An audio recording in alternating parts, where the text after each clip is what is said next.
Okay, Bismillah ar-Rahman ar-Rahim. I do strong good morning. Assalamu alaikum.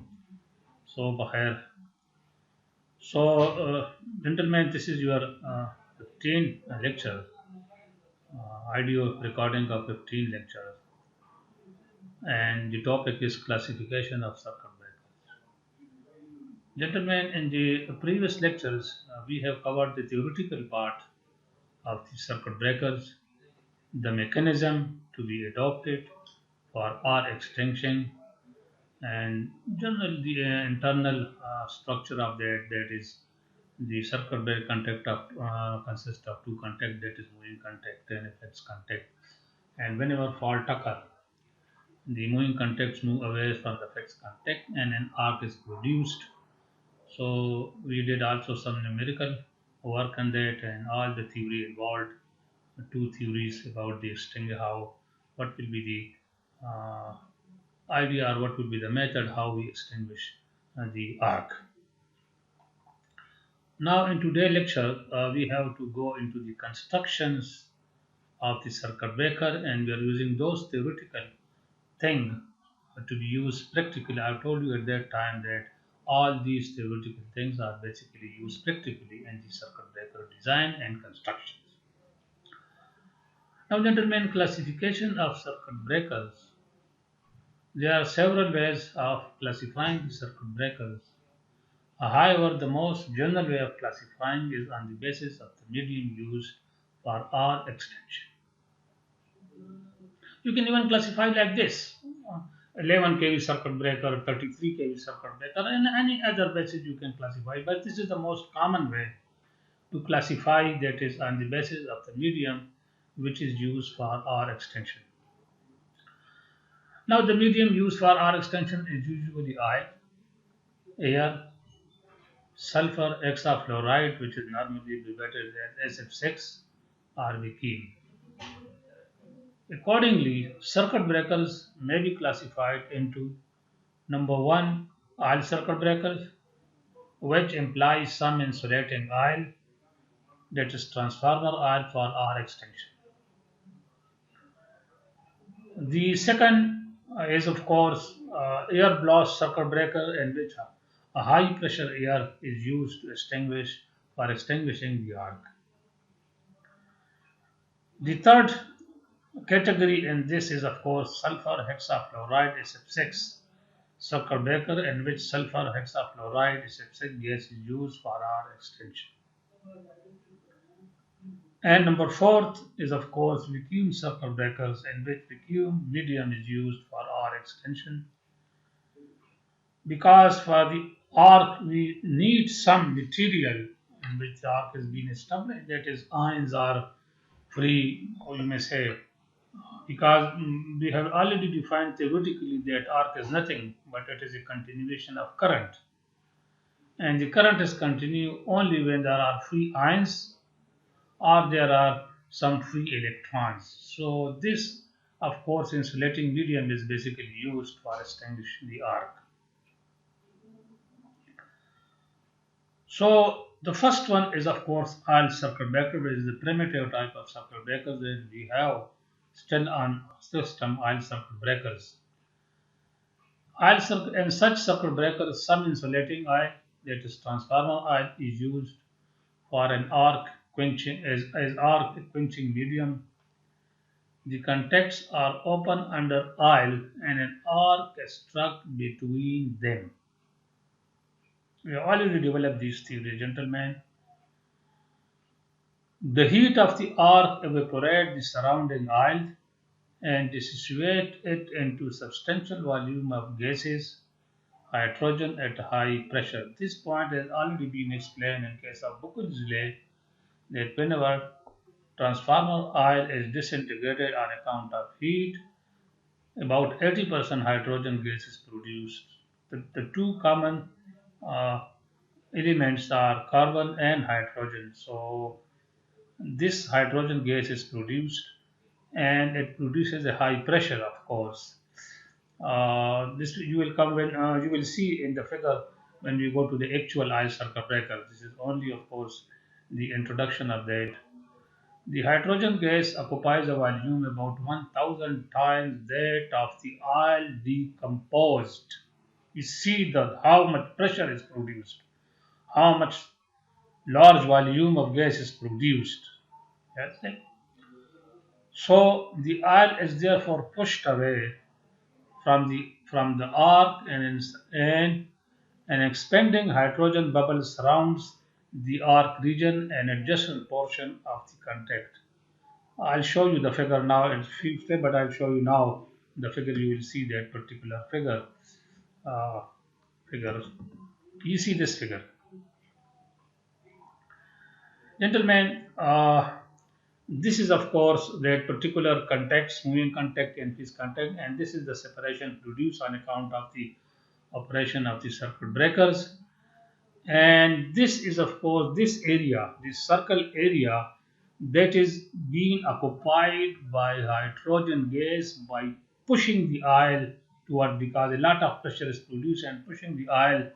And you see the property of hydrogen gas. I had explained this point to you before when I was teaching you the course of power system analysis, that hydrogen gas has a very good cooling property. It's normally sometimes used in the cooling of the generating, as a cooling medium of generator and a large generator. So it is a cooling medium. Huh? So this figure is of course reference with that particular. The arc extension is facilitated mainly by two processes. Firstly, the hydrogen gas has high heat conductivity, this I explained to you now, conductivity, and cools the arc, thus aiding the deionization of the medium between the contacts.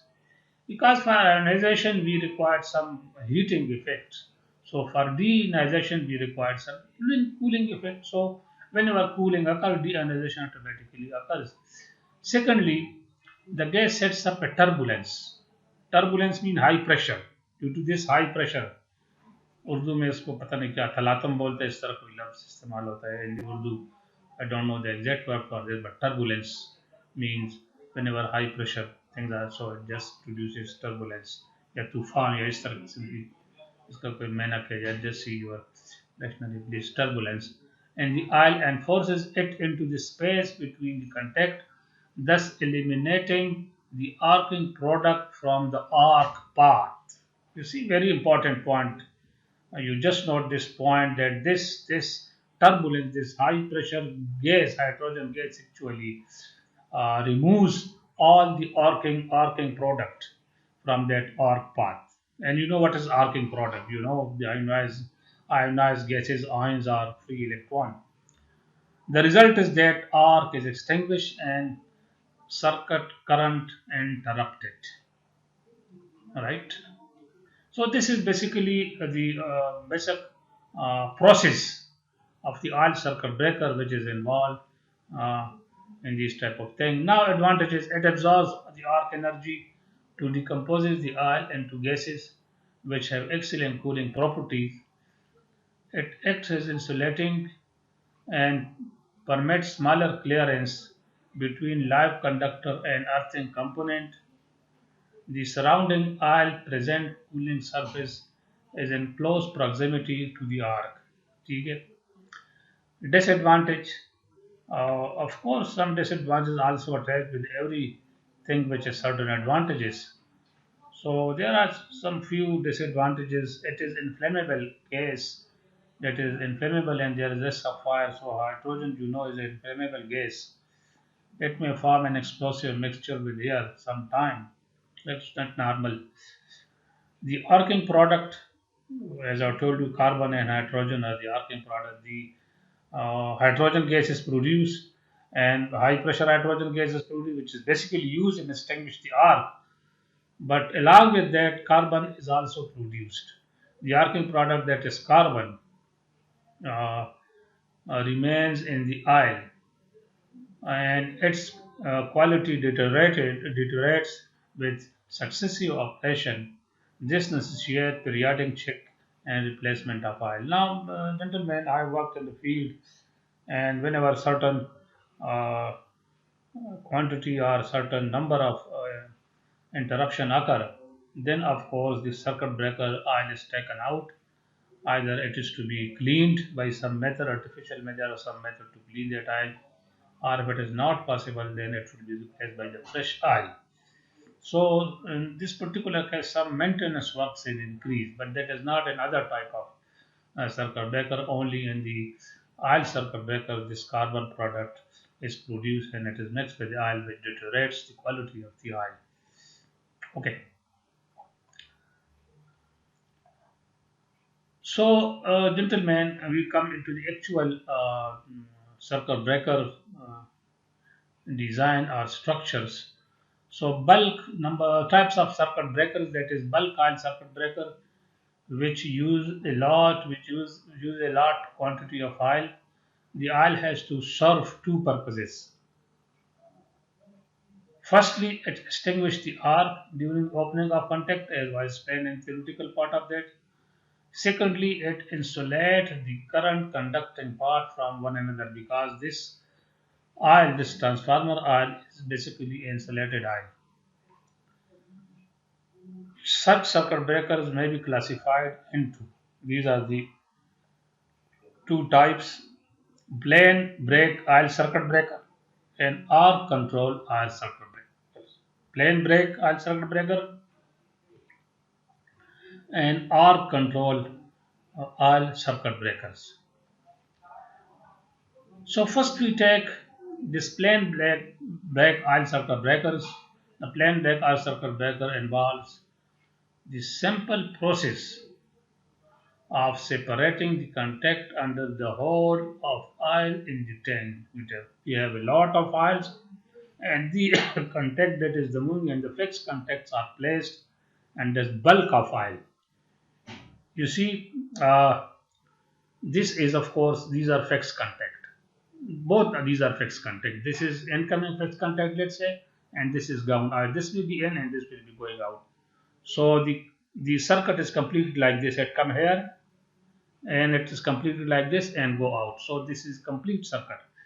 And now you see here we have here the moving contact, and the moving contact is of course, under normal condition, the moving contact is closed with this fixed contact. Whenever of course the fault occur, this contact is pushed down. This contact is pushed down to provide the break in the circuit. So this is of course there. In the normal condition, both these are fixed, these are closed position. So the current is of flow, the circuit is of course closed. But whenever fault occurs, this is pushed down, this plunger is pushed down, and producing of course a gap between these two contacts, and the circuit is practically open. Okay. There is no special system of arc control other than the increase in length caused by the separation of the contacts. Now, gentlemen, if you remember that we were considering the basic theories of the circuit breakers, so how the arc will be extinguished. So one of the thing, if you remember, if you don't remember, you just go to the previous lecture, that we want to increase the resistance between the two contacts. And when we increase the resistance between the two contacts, the current magnitude is reduced. I already asked a question from you: when the resistance increased, the current will decrease or increase? And some student, of course, answered me the correct answer, that the current will naturally decrease. So when the current is decreased, naturally it will produce it will produce more. It will be helping the arc extinguishing. So this is practically used here. Now see here, when it is pushed down, and you see here, the other point in this is the R extension occurs when a certain critical gap between the contact is reached. This is very important point. This is that particular critical resistance. When it is achieved, then of course the arc is extinguished. So that particular point, I've told you at that point that all these theoretical part is used in the practical circuit breakers.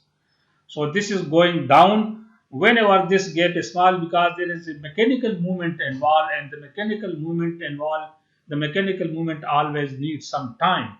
So whenever the gap is small, the arc is there, but whenever gap it reach a critical value, then of course arc is extinguished. So you note these points, these are small points, but these are very important points. You must consider these actual construction with the previous theoretical uh, thing you have covered.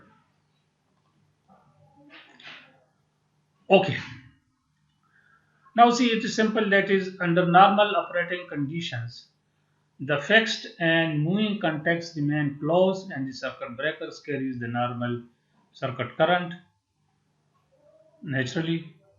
When a fault occurs, the moving contacts are pulled down as shown in the figure by the protective system, and the arc is struck with which vaporizes the oil mainly into hydrogen gas.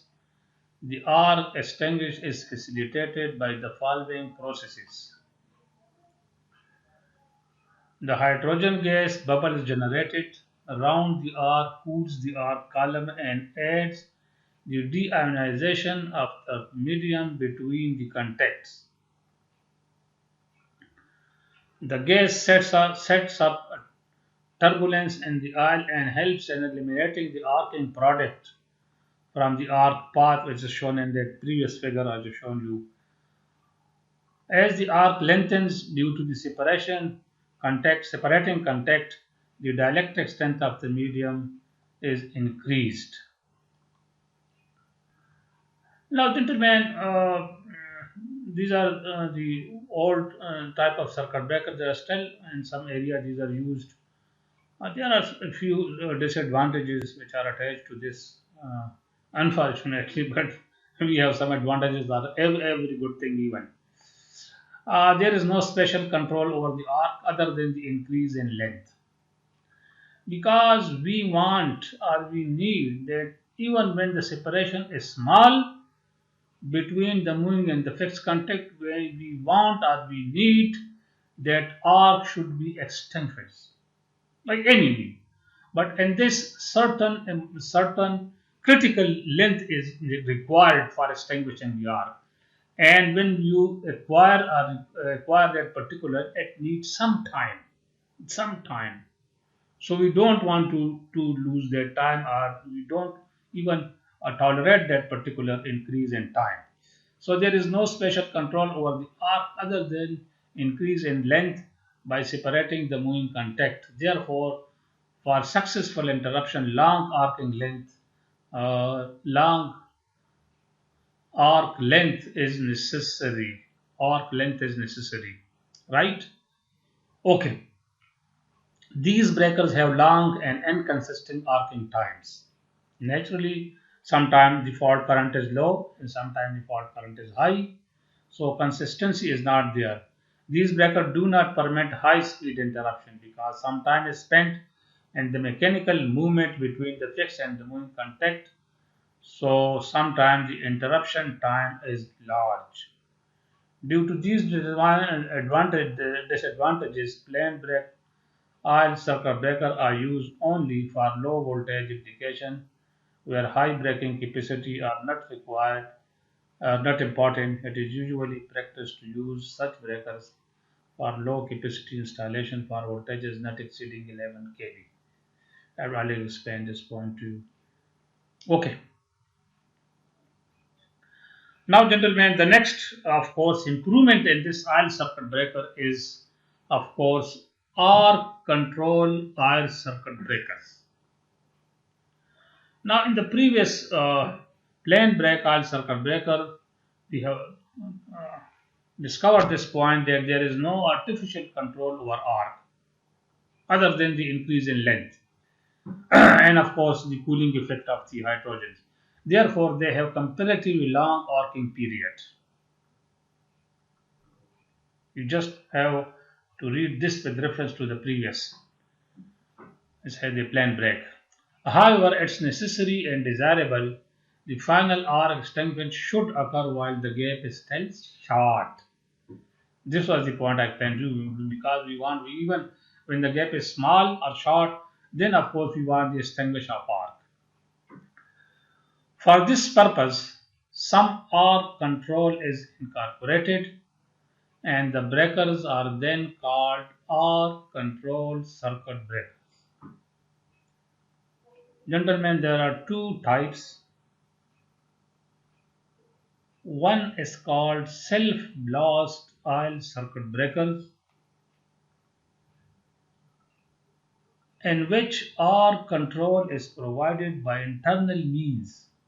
That is, the arc itself is employed for its own extension efficiently. This is a very important sentence.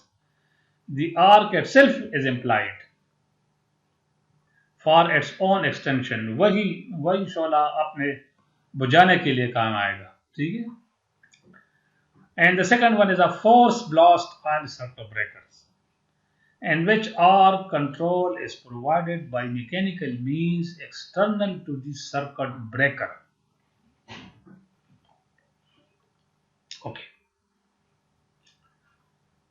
Now, very interesting type of this self-blast circuit breakers. And this type of circuit breaker, the gases produced during arcing are confined to a small volume by the use of insulating a rigid pressure chamber or pot. This is called pot surrounding the contact. Now, in the previous example, plane brake, you have seen that the moving and the fixed contact are enclosed in a large tank. And if you see physically, it is a large tank, right? But here in this field blast, these moving and of course fixed contact are enclosed in a small part, pressure part. It is a lot of pressure produced in that particular part, and of course, just see these are the figures. This is a small you say container. It's normally called pot. And you see here in which we have the fixed contact and we have the moving contact. Although these are shown, but these are actually internally connected whenever the circuit is active or continue or circuit is closed. But whenever fault occurs, the moving contact moves away from the fixed contact, and on account of heat produced on account of heat produced due to the fault current, a lot of pressure is produced in this, because whenever the volume or the container is small, the pressure will increase, and this pressure is basically used to extinguish the arc. So we have taken the advantage from that particular current which is producing the arc, and due to the arc that pressure is produced, and on account of that particular pressure the arc is extinguished. Okay, now this is plain in this particular. Since the space available for the arc gases is restricted by the chamber, a very high pressure is developed to force the oil and the gas through and round the arc to extinguish it. ठीक है ना, मैंने जो कहा था कि वही शोला जो गैस वही वो शोले के बुझाने का काम आता है. Sorry for that Urdu. The magnitude of pressure developed depends upon the value of fault current to be interrupted. Okay, now again you see here very important point. The magnitude of pressure will depend upon naturally the fault current to be interrupted. When a large current is interrupted, lot of pressure will be produced. When a small current is interrupted, a small pressure will be produced. So you see the magnitude of pressure develop upon the value of the fault current to be interrupted. Sometimes small current is interrupted when the fault is very away from the circuit breaker. But whenever we have the close fault, the interrupted current is of course very large. So as the pressure, this is of course explained in the next part of this sentence.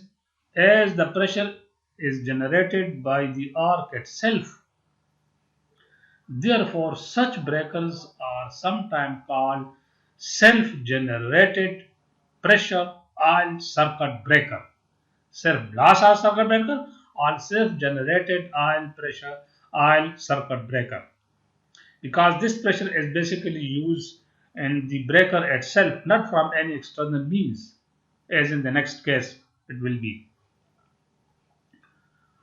So this is of course that particular figure which already shown to you. Okay. Now force blast oil circuit breaker. Now, gentlemen, in the previous circuit breaker, which is self blast, since the pressure produced in that particular small chamber part is basically on account of the fault current. So whenever the fault current is small, small pressure will be produced. But whenever, of course, the fault current interrupt is large, large pressure will produce. So sometime in that particular one advantage of that, disadvantage of that, that the we have sometime inconsistent operating time. The time operating time is just consistent because the pressure is basically produced by the current itself. So sometimes the fault current is small and sometimes the fault current is small. The fault current is not, of course, in almost all cases because the fault current is basically dependent upon the fault point. If we have a close-up fault, the fault current will be very, very high. But if you have a far-off point, the fault current may be low. But this force blast oil circuit breaker, the pressure produced here in this circuit breaker does not depend upon the magnitude of the current. The magnitude of the current because this pressure is independent of that. So see here how it happens. In self blast OCB, the arc itself generated the necessary pressure to force the oil across the arc path. This I explained to you already. The major limitation of such circuit breaker is that the arcing time tends to be long and inconsistent while operating against current considerably less, right? It is therefore the gas generated is reduced at low value of fault current. This difficulty is overcome in force blast oil circuit breaker. Now, gentlemen, in this circuit, let's see, I'll come to this point, to see this point first, in which the necessary pressure is generated by external mechanical means independent of fault current. In force blast oil circuit breaker, oil pressure is created by a piston cylinder arrangement. Now, gentlemen, we have an external arrangement, mechanical arrangement. We have a cylinder and piston arrangement, and that, of course, cylinder is filled with oil, the same insulating oil. And whenever the fixed and the moving contacts, it is being, of course, mechanically coupled. The figure is not being shown here. But you see the plunger of that particular, uh, you may say, is coupled with the moving contact. Whenever the moving contact, of course, move away from the fixed contact, it pushes the piston. It pushes the piston, and the oil is released on across that particular arcing space. The movement of piston is mechanically coupled to the moving contact. When a fault occurs, the contacts get separated by the protective system and arc is struck between the contact. See this point. The piston forces a jet of oil towards the contact gap to extinguish it. Right? So it is external pressure, and always this pressure is constant pressure. It does not depend upon the fault current. In the previous case, the pressure produced is dependent upon the fault current. Low fault current will produce low pressure, high fault current will produce high pressure. So it's consistent and consistency. But in this particular case, always the pressure of that particular oil is constant. The piston forces a jet of oil towards the contact gap to extinguish the arc. It may be noted that necessary oil pressure produced does not in any way depend upon the fault current to be broken. Right? So, since oil pressure developed is independent of the fault current to be interrupted, The performance at low current is more consistent than with self-blast oil circuit breaker. The quantity of oil required is reduced considerably. So, gentlemen, you just see these descriptions, these ideas carefully, note points, and if you have any point, you may clear in the next class when we have the introduction class next week, inshallah. So, thank you very much, all of you.